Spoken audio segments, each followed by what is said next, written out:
Bonjour mesdames et messieurs. Info aujourd'hui le vrai algérien quotidien 7 jours sur 7 jours, 24 heures sur 24 heures. Voir les titres. Merci. Les atouts et les vulnérabilités de l'armée algérienne résumés par un nouvel ouvrage stratégique. Les uns comme les autres, nous sommes tous blessés. Et il n'y a pas l'un d'entre nous. Un nouvel ouvrage qui vient de paraître en France se résume avec une approche approfondie et analytique résume les atouts et vulnérabilités de l'armée algérienne. Cet ouvrage est l'édition 2022 de l'Atlas stratégique de la Méditerranée et du Moyen-Orient qui a été publié par la Fondation méditerranéenne d'études stratégiques, FME, un organisme français basé à Toulon qui produit de l'information à caractère stratégique et de susciter la réflexion sur les enjeux de sécurité et de défense. Cet institut est spécialisé essentiellement dans les études, recherches et prospectives sur les enjeux du bassin méditerranéen et du Moyen-Orient. Il bénéficie du soutien de plusieurs organismes très sensibles du gouvernement français. À titre d'exemple, l'édition 2022 de l'Atlas stratégique de la Méditerranée et du Moyen-Orient qui a été publiée par la Fondation méditerranéenne d'études stratégiques, FME, a été publiée grâce au soutien de la Direction générale des relations internationales et de la stratégie, DGRI, du ministère des Armées.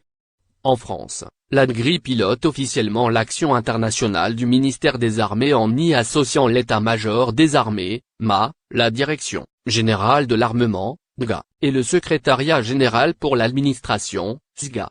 La DGRI conduit également les travaux de prospective stratégique et coordonne, pour le ministère des Armées, ce nécessaire à la préparation du livre blanc sur la défense et la sécurité nationale et à son actualisation régulière. Dans cet atlas, des chapitres importants ont été consacrés à l'Algérie et aux caractéristiques de sa gouvernance actuelle.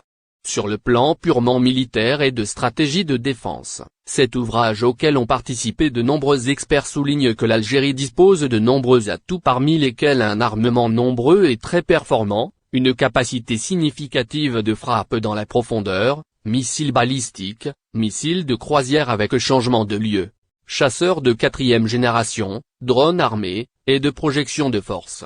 Par ailleurs, l'État algérien s'est beaucoup modernisé dans ses capacités en croissance dans le domaine de la surveillance, renseignement, actions non attribuables, forces spéciales et menaces sous-marines. Cependant, l'Algérie souffre de plusieurs vulnérabilités qui s'expliquent notamment en raison de la faible motivation des nombreux conscrits, explique le même ouvrage selon lequel l'expérience opérationnelle de l'armée algérienne est uniquement limitée à la contre-insurrection. D'autre part, l'Algérie est dotée d'un territoire vaste et largement désertique difficile à contrôler.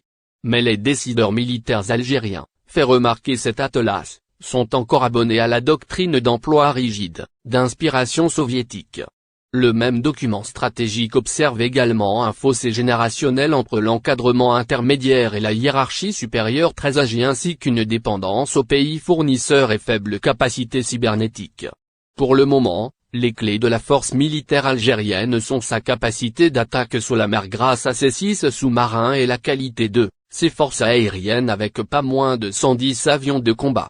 Cet atlas nous apprend enfin que l'Algérie est grandement concernée par l'évolution très complexe des événements dans le bassin méditerranéen. L'Algérie est liée aux grands enjeux stratégiques de la région du bassin méditerranéen et du Moyen-Orient en tant que carrefour des rivalités mondiales, insistant sur l'importance des routes maritimes. Elle suscite aussi l'intérêt de la grande stratégie des États-Unis et de la Chine et leur application dans cette région. L'Algérie, constate toujours le même Attal, est confrontée à défis sécuritaires qui affectent cette même région, qu'il s'agisse des conflits et foyers de crise liés aux flux de migrants, au terrorisme et au trafic en tout genre, du stress hydrique, l'insécurité alimentaire, ou bien encore de la prolifération balistique.